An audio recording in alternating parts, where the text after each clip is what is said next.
Well, stepping away from all the GTA trilogy news, because there's actually been some more, but of course today is Thursday, and that means we got a new event week, which means we got a new vehicle and some new stuff in GTA Online. And the new vehicle this week is actually one of the, I think, more anticipated vehicles. It's the other Pfister, the Pfister Growler, which of course is what you're seeing me drive, might I add, very badly probably right now.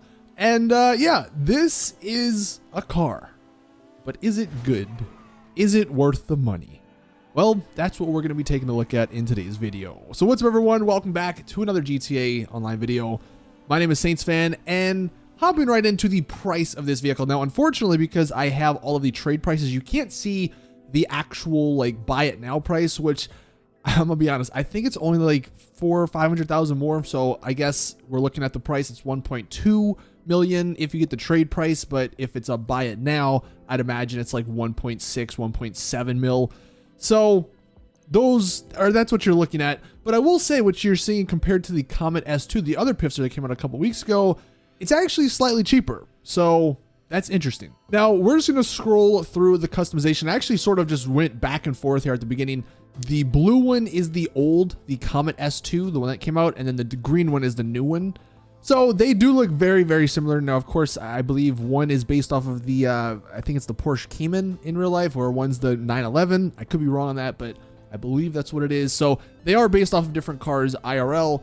And I will say both of them, we already covered the S2, but even this Growler here looks phenomenal. Like compared to the IRL version, it's pretty damn accurate, which is kind of crazy how Rockstar's pulled that off. But like we always do, we're just going to speed through the customization here. And I will say the customization isn't as much as some of those other cars Rockstar's put out. There's definitely a decent amount, but it's definitely lacking in certain aspects.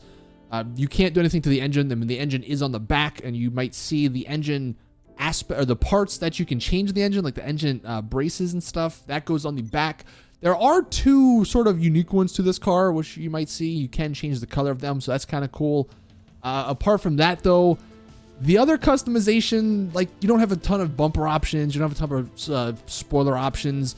Even the spoilers, I do believe they're all black. I don't think you can customize the color that much. So you are, again, lacking in certain customization aspects. As for the liveries on this car also are kind of lacking, at least the 11 we have. And of course, like every other vehicle in this update, there are 5 unreleased ones, which we'll touch on when we get into single player here. But the ones that come with this vehicle, they're kind of simple. I mean, you have some standard Pfister ones, like 2 that say Growler, 1 that says Pfister just down the middle. I think you have another one that has some stripes down the middle. And then that's kind of it. The other 2, I mean, you have the rainbow livery, which is kind of cool, but I think a lot of people might use that, so it's not going to be super unique. And then the other one wasn't really that great. It was like some sort of racing style livery, I think. And there might have been a camo one. The camo one, again, it's like, I don't think I've ever seen someone use camo liveries on their vehicles. But I don't know. If you like camo, I guess maybe you'll like it. But yeah, the livery's kind of lacking. So honestly, overall for the customization, I would sort of give it like a B, maybe. I mean, I don't necessarily know if this car needs customization. It just looks so good by itself.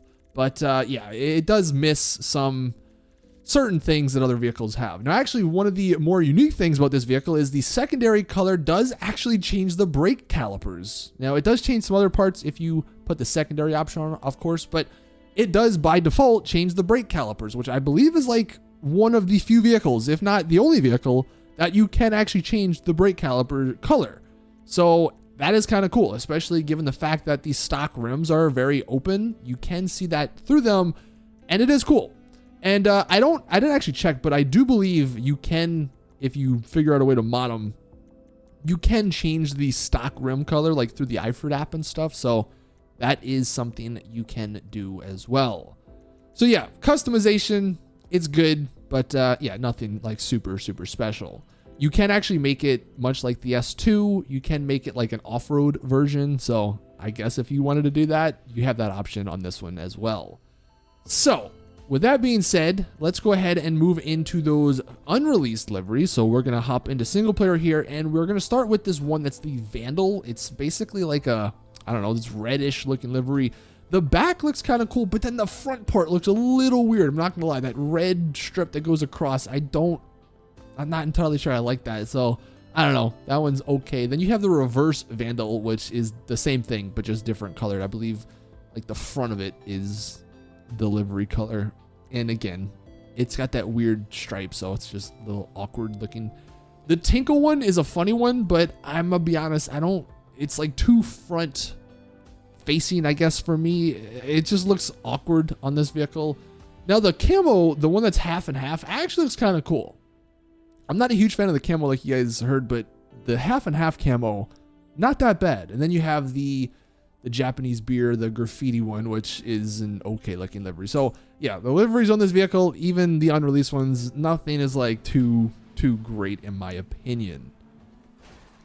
Now, before we actually get into performance, one of the other more unique things about this vehicle is that the deformation, I guess, is very old school. It has very, very exaggerated, I guess, deformation.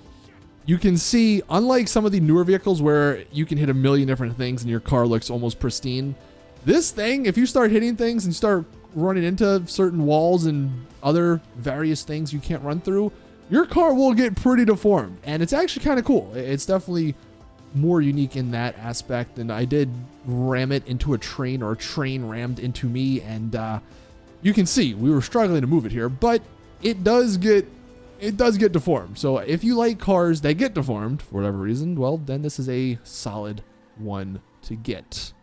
Okay, now performance. I do compare it here against the Comet S2. The Comet S2, the other one, is on the left. The new vehicle, the Growler's on the right.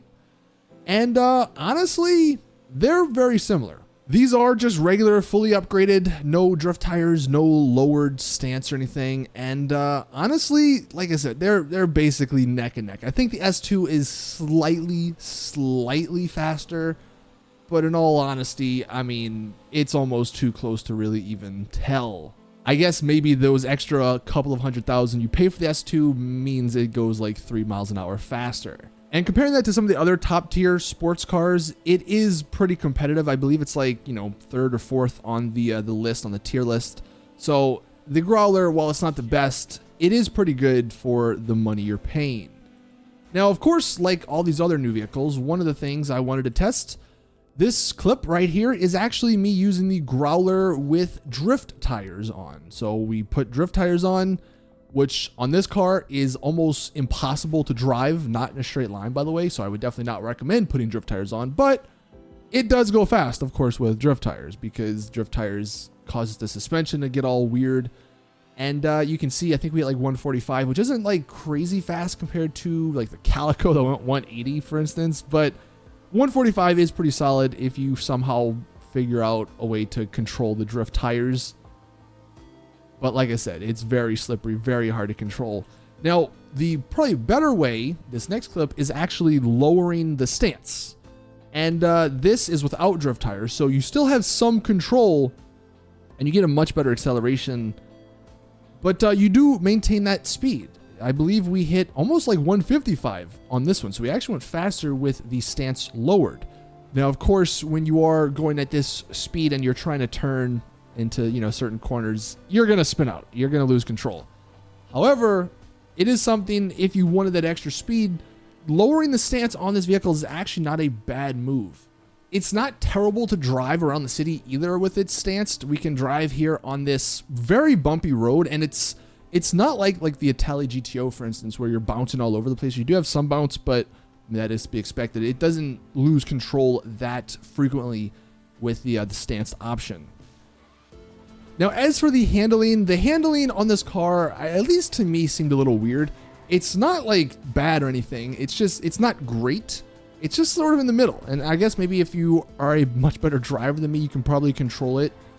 But I was having a decent amount of time struggling, just trying to drive around corners at, certain top speeds. And I just kept spinning out, which was a little annoying. Although this was a very similar thing I noticed on the S2. So it's not like the S2 is much better. They are very similar when I was driving around. At least they felt to me very similar as far as the handling.